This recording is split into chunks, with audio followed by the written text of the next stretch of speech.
So, welcome back to the Green Room, where we review the week in cannabis. I'm Martin Lane, the co-founder of Cannabis, and joining me is Cannabis editor-at-large, Rhys Cohen. Rhys, how are you? Good. How are you?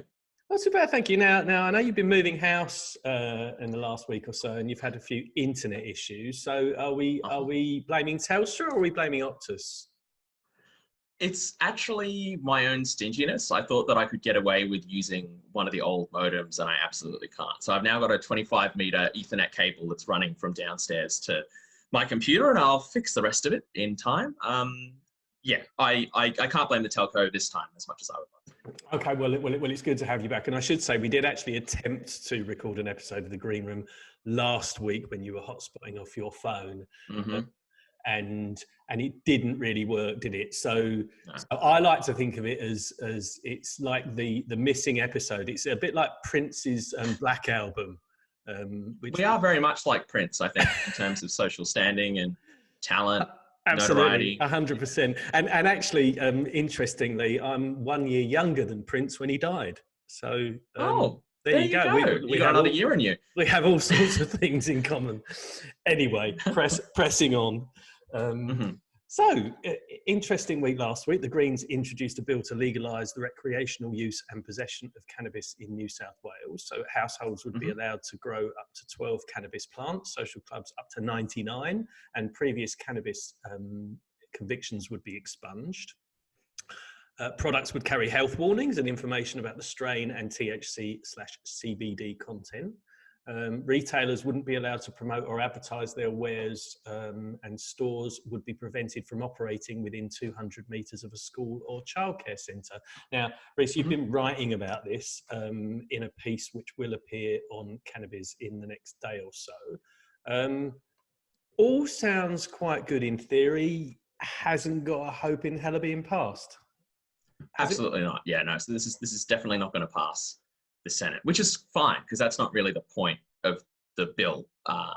Like many of these sort of very early stage proposals, it's more of an agenda setting thing, I guess you could say. So having this bill, having it formalised, having something to hold on to, having specifics to talk about and debate, allows the Greens and other people to talk about legalising recreational cannabis in a way that isn't just a bunch of hand waving about what might or might not be the case. It gives you something to a bit of a foundation, which is nice.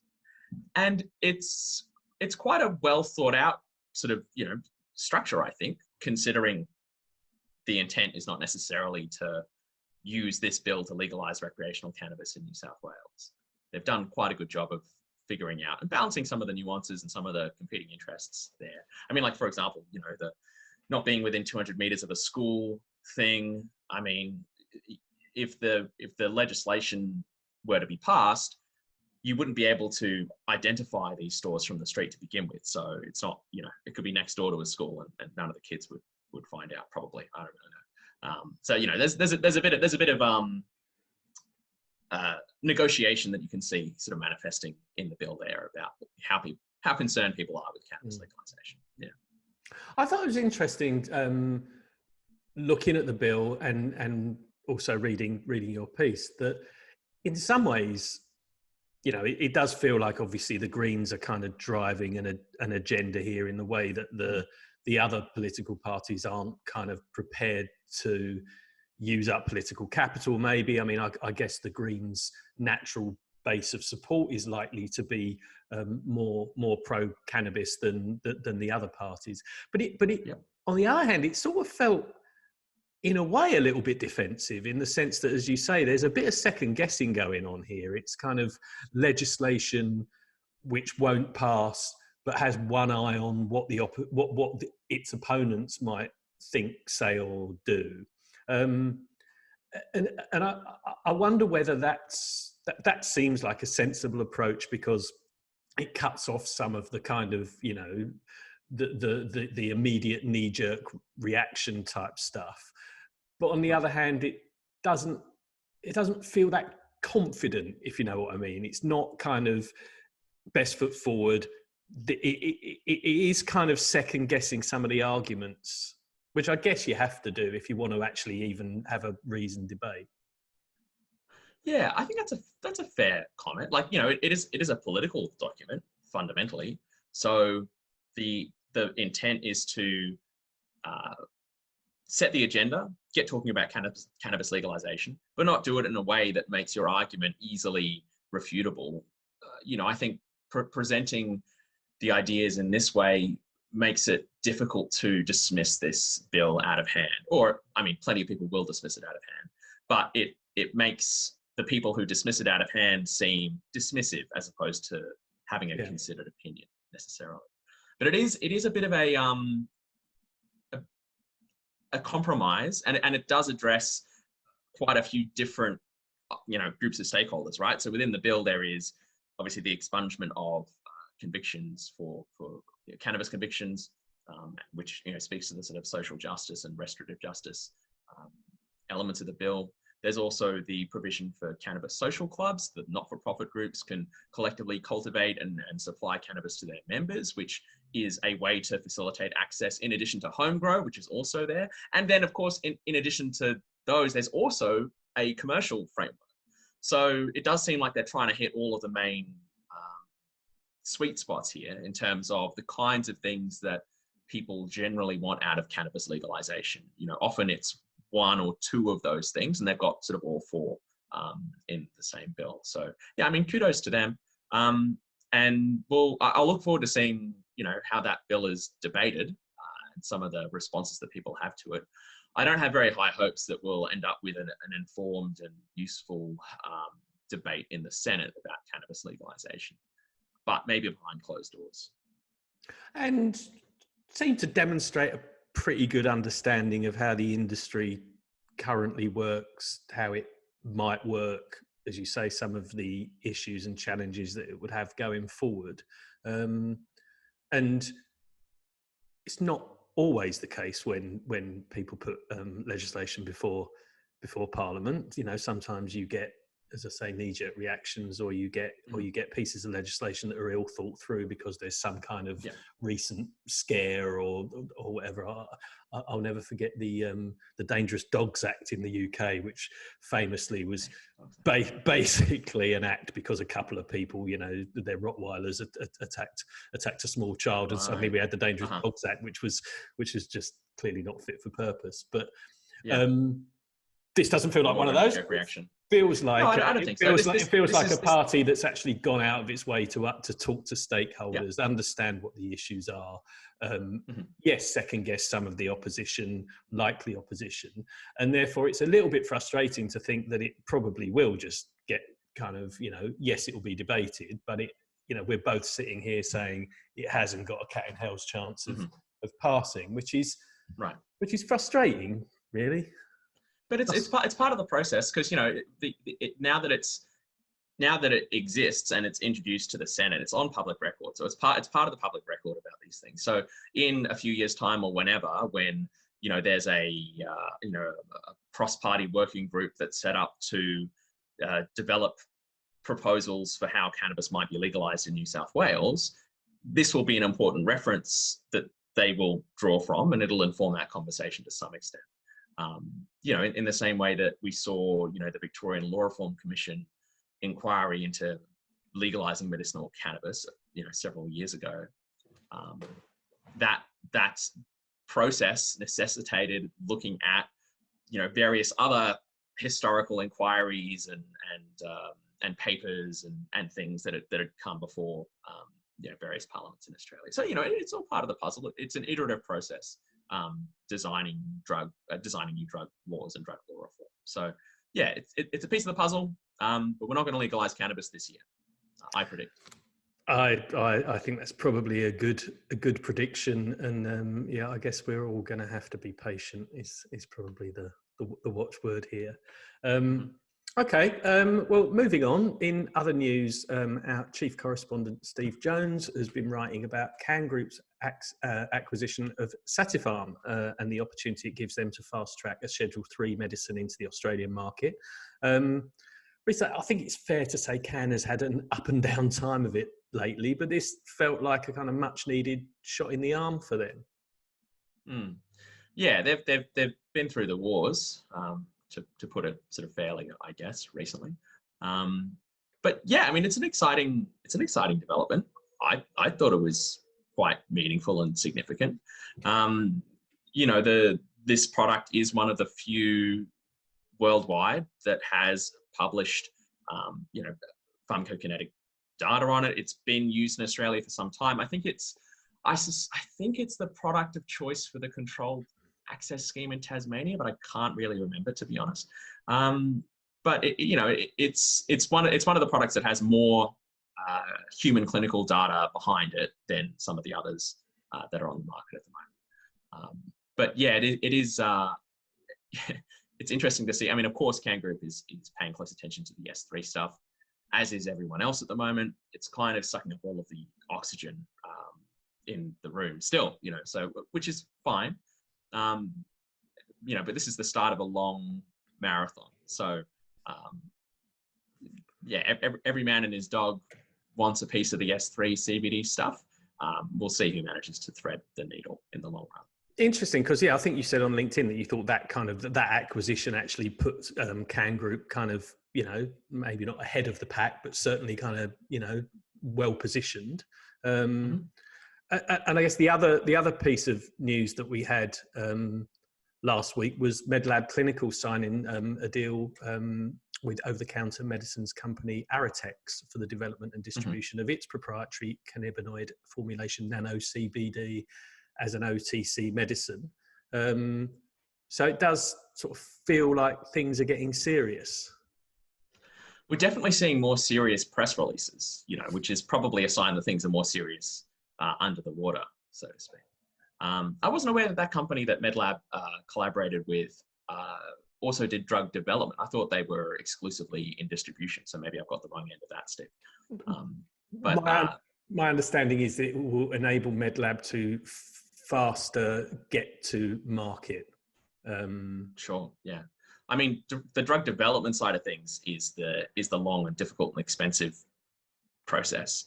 Having a distribution deal in place is wonderful, but that's, you know, possibly preemptive, if not premature. But what do I know? You know, so we'll see. Maybe in the next sort of 6 months or so, we'll start seeing people talk about early stage clinical trial results. That'll be the real where the rubber meets the road, I think. And I should say that I interviewed Sean Hall from Medlab Clinical last week, and he made mention of, just as a side comment, he made mention of a big sort of announcement about Nano CBD. And my excuse is it was one of those where, I mean, he wouldn't have told me anyway, obviously, because they're an ASX listed company and these things have to go through various channels. But, you know, I was kind of looking at another tab and I was thinking about other things and I just totally missed it. So it was my equivalent of the moment where, I can't remember who it was, but somebody interviewed Prince Charles and Princess Diana and didn't ask if she was pregnant, and it turned out she was. So I know they're not technically the same thing, but me not asking... So Sean expecting? Or me not asking Sean Hall about Nano CBD was my Princess Diana moment. Okay. Well, I'm sure he won't hold it against him. No, I'm sure he didn't. I think he probably quite enjoyed the fact that it went past me. Okay. Quite how I managed to get from Sean Hall to Princess Diana, but, you know, glad I did. You've got royals on the mind, don't you? Don't you, Mark? Yes, you Brits, I swear. I clearly do, yes. Now it's time for the blatant plug. Cannabis is hosting a free web to help cannabis firms understand the implications of the Narcotic Drugs Amendment Bill, which was introduced to Parliament earlier this month. Reece, you'll be in conversation with Australian Medicinal Cannabis Association Secretary and lawyer Teresa Nicoletti and Head of Legal and Regulatory Affairs at the aforementioned CAN Group, Stephen Notaro. What can we expect?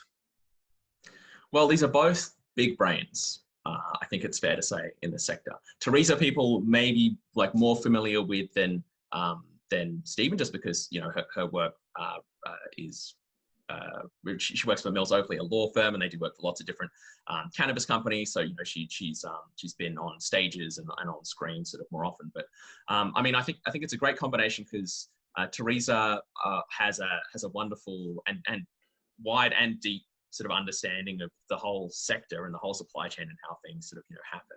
And then, Steve's job is to actually get on with managing a cannabis company's licenses and permits and, how that all interacts. So this is, the proposed amendments that came out, a few weeks ago, they are going to be the foundations for probably quite a significant transformation in the way in which the commercial cannabis industry in Australia is regulated. And it'll be interesting to get their inputs into what they think is actually going on. Because, I read this stuff and do my best and, comment on it to the extent of my capacities, but I'm very much not a lawyer. There's always something in between the lines that you can read in the legislation, which I'm hoping Teresa and Stephen can help draw out for us. So yeah, it should be fun. It's going to be pretty casual and free flowing. So we'll see what their thoughts are and what they think it means for cannabis companies that are currently operating and people who might be considering submitting a license application. And this isn't contentious legislation, unlike our discussion about the Greens legalisation bill. No reason to think this isn't going to pass the Senate and become law. So pretty important, I guess, that people understand what it means, because this one's actually going to happen.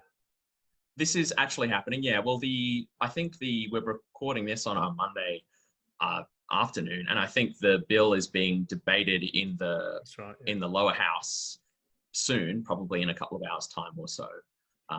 So we'll know whether we're right or wrong after we record this. Be a little bit embarrassing if it got voted down this afternoon. Our webinar may be something of a damp squib, but I'm sure it won't. Wouldn't that be fun? I mean, it won't get voted down because it's a government bill and the government controls the house, so it's definitely getting passed. Yeah.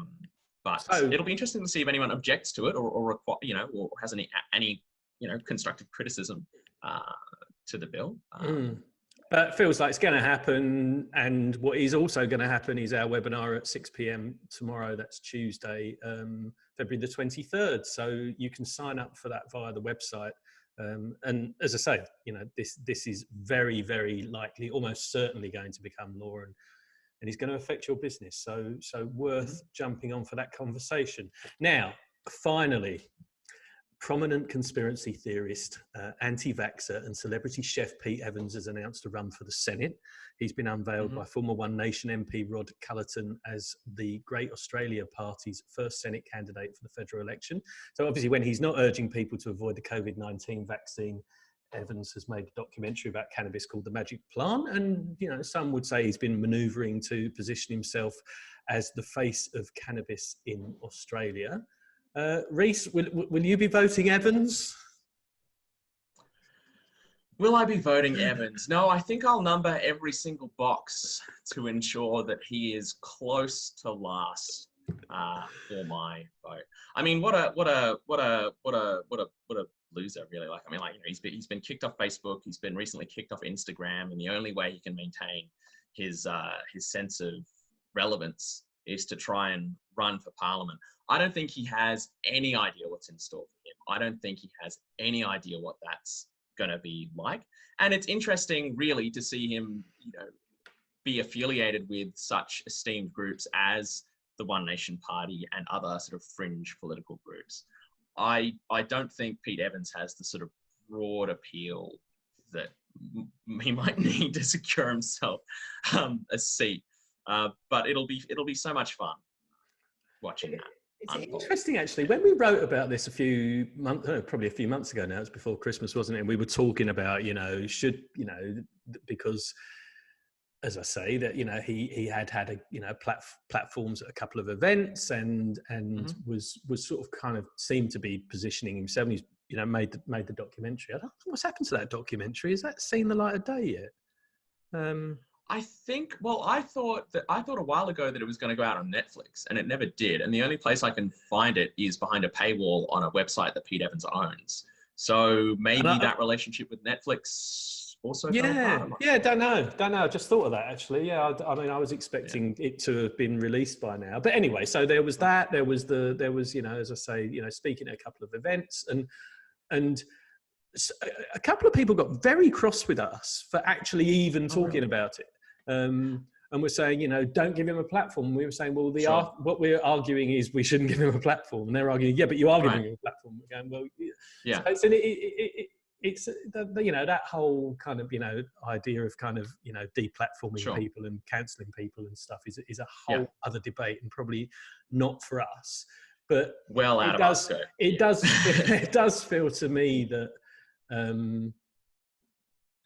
it's a bit of a process, isn't it? When the equivalent, I know I always go back to my, UK days, but the equivalent would have been. This is going to be about the royal family again. No, this is David Icke. We're talking David Icke now. So do you know David Icke is? Oh yeah. So, Pete Evans interviewed David Icke on his podcast. So. Right. Yeah. So David Icke, he was a sports presenter. I loved him. He used to present the snooker. He was great.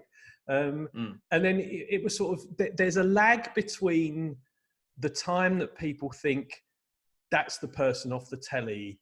There's a sort of inbuilt kind of, magnetic aura around people who are on the telly. Maybe not so much now, but it certainly was, when David Icke, first started going a little bit off the wall, shall we say. And then there's a lag between that and the point at which you realise that actually somebody is fundamentally talking utter nonsense and has lost the plot. And it feels like Pete Evans was maybe in that period last year, and now he's tipped over into full Icke. I think he's gone full Icke. I think he really has. Yes. So good, God bless him. Good luck to you, Pete. I wish you all the best in your political career. I mean, wouldn't that it would be profoundly disappointing if you actually got that seat, but I don't think it's going to happen. No, and I don't want to disappoint you either, but I think it's also profoundly unlikely that Pete Evans is watching this and got your message. But maybe someone will pass it on. I'm sure they will. You were far more reasonable than I was hoping you were going to be in that segment. I've said all that needs to be said about Pete Evans. I think he's a moron and a loser. And good luck to you. He speaks very highly of you. Yeah, I'm sure he does. All right, Reece, well, I'm going to let you get back to the unpacking. I noticed that you have managed to recreate the previous backdrop with the new backdrop. I didn't want anyone to feel dislocated or they weren't where I usually was. So I have to say, I think putting the books back in exactly the same order was a stroke of OCD genius. I wasn't aware that you were capable. Sure. Yeah. Thanks. All right. Have a good week, and I'll chat to you soon.